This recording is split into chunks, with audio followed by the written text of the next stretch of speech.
In this video, you will learn how to compare the contents of two directories on an Ubuntu system. Let's say you have two folders.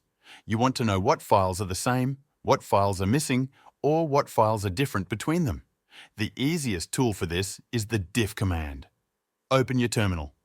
First, run this command: diff folder 1 folder 2. Here's what it means. Q tells diff to only show if files differ without showing the details. R tells it to go into all subfolders inside those folders. You will see three types of output.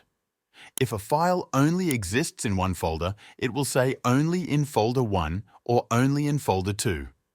If a file exists in both folders but has different content, it will say files folder 1/file and folder 2/file differ. If the files are the same, you will not see any output about them.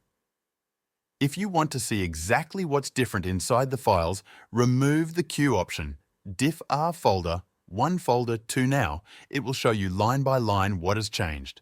So now you know how to compare two directories. That's it for this tutorial. Thanks for watching.